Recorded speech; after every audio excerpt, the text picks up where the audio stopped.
Hello there, friends. Welcome back to another episode of Generation Tech. My name is Alan, and we're reaching the end of the Skeleton Crew. Spoiler alert. For the first time during this entire series, I was kind of angry. They cut off where they did. I feel like the last time Jod ended an episode with a lightsaber in his hand, well, we were kind of misled. There was no action. Nothing big happened. And listen, I get it. I understand, streaming is difficult and you need to hook people in so that they return for next week. But what exactly is Jod's move here? Is he going to murder all of these parents in front of their kids? Probably not. Is he going to try to convince them he's a Jedi? I think the latter is more likely.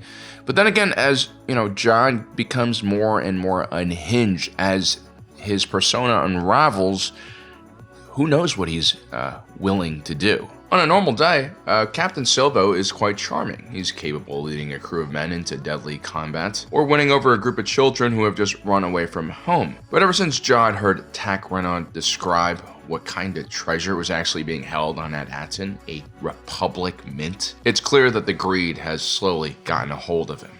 It's all about the dark side energy from here on out. You have access to this system?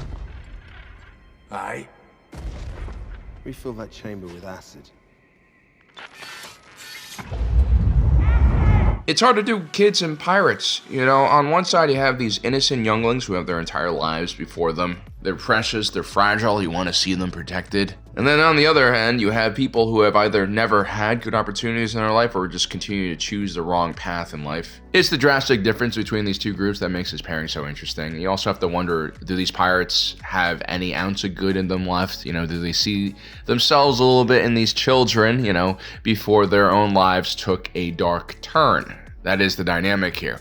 It's also kind of not comfortable watching potential murderers and thieves ferry a bunch of children around the galaxy on a rusty starship. And Jod has been a fantastic character to fill this role because he's as fluid as the situation needs him to be. And that's what keeps the audience on their toes. Jilla is a complete pro. His character has gone from Jack Sparrow to Willy Wonka to Marv from Home Alone, especially when he gets snuffed out after that completely legal way of using the Claimsy code. I'm afraid it doesn't work like that. So all of those versions of Jod are kind of gone now because he's finally gotten what he's wanted. He has his eyes on the prize, and now we get to see the true person beneath all those layers of deception, all those different aliases that he has. This is the Jod who's kind of tired. He's lost, and he's really done playing games. He's the one who cuts the heads off of robots and shoots old pirate mates in the head when they're bound and unable to move. This guy can be completely vicious when he wants something, and that's what makes him dangerous, but he does have one major weakness. Despite being undercover as a Republic emissary, Jod completely breaks his character once he sees piles upon piles of Republic dataries just lying there in front of him. With each single Erodium datary worth potentially thousands of credits.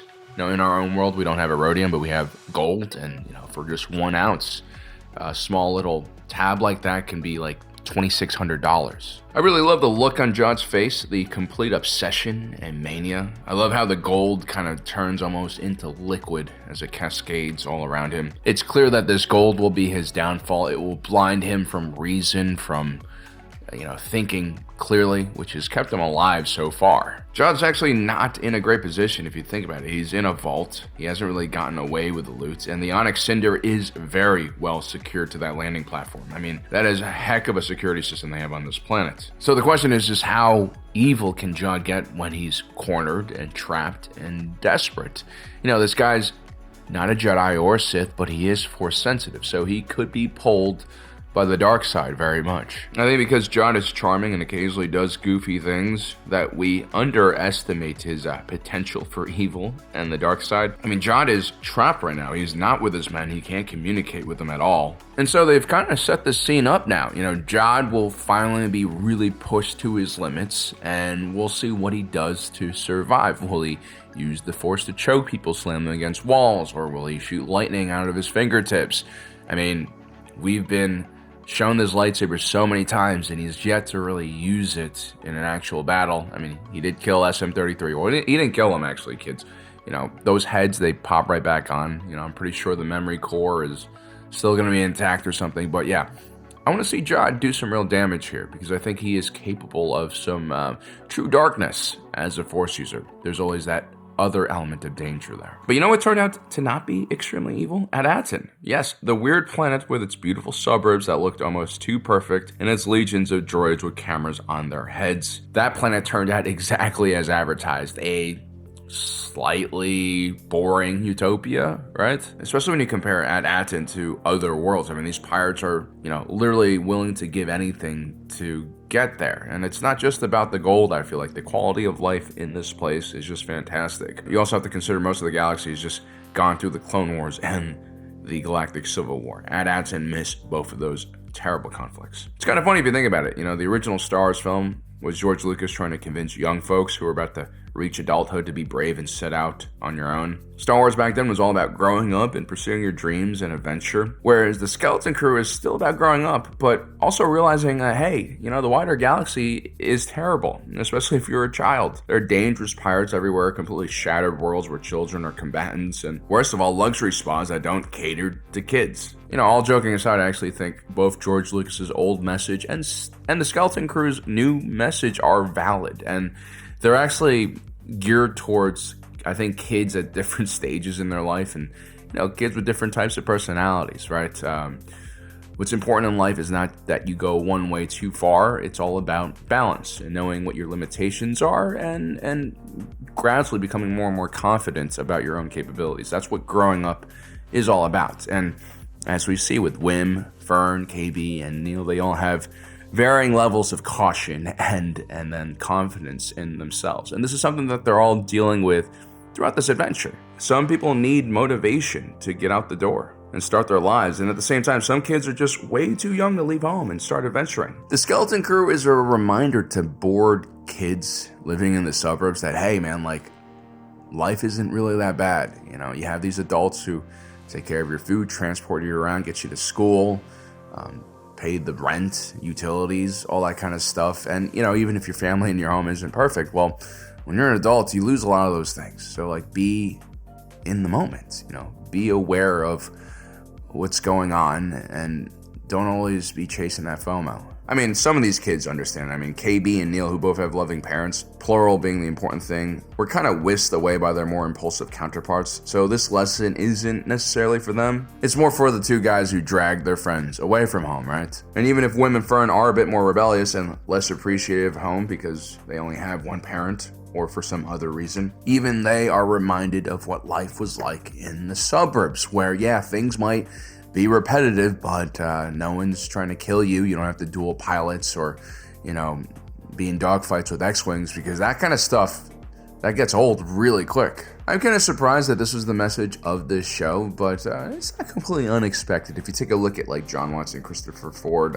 the two individuals who created the show, they also made Spider-Man Homecoming. So there's a precedent here. But yeah, this episode cleared a lot of things about Aton that we didn't know before. First, the kids' adorable parents and their sort of rebellion against the system was really cute. It was cute that they jury-rigged that little drone from stolen parts from their jobs, within the administrative apparatus of Aton. What surprised me, though, was the content of that message and who it was addressed to. I thought for sure they were trying to reach law enforcement or the Republic or something.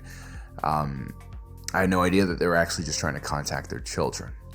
It shows us that out of everything, they trust their kids the most, and they also miss their kids a lot. I mean, there's a lot of love and wholesome feelings going on in this arc. Yeah, the message they send is just this beautiful encouragement towards their kids to sort of just believe in themselves, and a reminder that they love their kids. There's no anger, there's no stern disapproval, there's no fear even.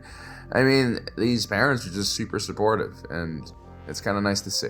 And Fern, I know how much you worry, but you're not in trouble. You're gonna make it home, and this message will tell you how. Wim, I'm sorry I didn't listen to you. Please come home. There's this moment where Jod calls out the kids for being a little bit too protected. You're all weak. Weak, sheltered, spoiled children. And the thing is, he's not wrong.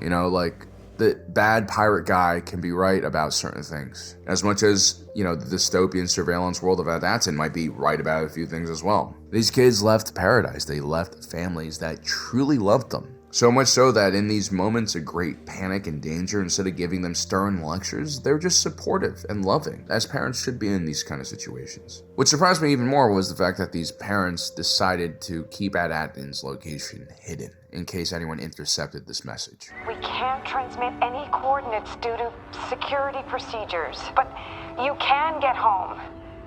Find a Republic emissary. I mean, to risk themselves in this way, running away from stun bolts in the woods, but also maintain the presence of mind to keep Aton safe, shows us that these individuals are true believers in this system. They understand how special this planet is, and they won't jeopardize that, even if it means helping their kids get back home easier. It's definitely an interesting dynamic. I mean, the people from this planet are very sheltered, as Jod said, and because of this almost perfect society they have, they behave in ways that are pretty unnatural and selfless, I guess you could say. And that might just be because they're not like the rest of the galaxy, where everyone is struggling hard to just make ends meet. You know, there's a very Star Trek utopian vibe to this world. Now, visually, this episode did not disappoint. Aton looked extremely menacing upon first glance, very different from Akron, which we theorized had some kind of Operation Cinder satellite system orbiting it, creating huge weather patterns on the planet, causing all sorts of destruction. Well, it turns out Aton actually has weather satellites. I don't think they're a part of Operation Cinder, but yeah, when they're active, instead of devastating the planet, they create this massive cloud of charged ions, sort of like a violent nebula cloud. And this makes Aton look more like a gas giant from the outside than an actual Goldilocks planet. And what do the pirates do when they see this very menacing ball of green gas? Well, they send Glurb. Remember the guy who wants to start a glowweed farm? Like, I was really rooting for this guy. I wanted him to make it to his retirement, but no, they send him in, and the second you see him flying in, it's like, why else would they give us that detail about his retirement ambitions? We knew he wasn't going to make it back. Justice for Glurb. So, planet-wide defense systems like this are not that uncommon in Star Wars history. I mean, during the Clone Wars, we visit the planet of Igo, or moon of Igo, and it was covered in a defensive grid that had been set up by Separatist forces. Basically, a giant laser grid. These things are completely deadly, and what this episode does so well is showcase the action in all of its glory. The one thing you have to do right with Star Wars combat, in my opinion, is just showing the sense of scale of everything. And watching the Onyx Cinder fly right next to one of these menacing weapons platforms as they're charging really hits the spot. Especially when it turns green and they're kind of safe. And then finally, when they clear all of the chaos, all the clouds, and see there lying in the middle of it all, that tiny blue orb at Aton. What a beautiful moment. It reminds me a lot of the first time I set eyes on our Discworld from afar as well. They call this the overview effect. It's a cognitive and emotional shift that comes when an individual realizes just how small and precious their home planet is. This usually happens the first time they go into space and view their planet from afar. It's a really important moment for these kids who've gone a pretty long way so far in all these episodes. And so having this scene here kind of perfectly wraps up, I guess, their journey, right? They've basically reached their potential by becoming the crew of this ship, and now we get to see what they can do since they've returned home with all of these new skills and confidence for themselves. The beauty of Aton also makes us realize that sometimes the call for adventure isn't that great, and that the wider galaxy is not like what the holovids show you. These kids finally realize just how special their planet is at the end, and how home oftentimes can't be replaced. You only get one. A lesson that most people unfortunately learn when it's too late. With just one episode left, I gotta say I'm a bit sad. I'm gonna miss this show when it's over. It definitely is a very well executed show, and while the plot is pretty simple, and the consequences of this story are not gonna have far-reaching consequences like some of the other shows, I think it's really nice to finally see a show that's created by really passionate individuals who know what they're doing. And so it's been a treat watching all of these characters grow, and also watching Jod descend into madness. And I say this now instead of the last episode because I feel like no matter what happens in the last episode, no matter how great or full of action and adventure that episode will be, it ultimately doesn't matter that much, I think, because it was never about the final destination. It was always about the journey, and the friends we made along the way. Well, guys, I hope you enjoyed today's video. Don't forget to subscribe and hit that notification button down below so you don't miss out on the rest of our awesome content. And as usual, my name is Alan, reminding you that my allegiance is to the Republic. to democracy. I'll see you next time.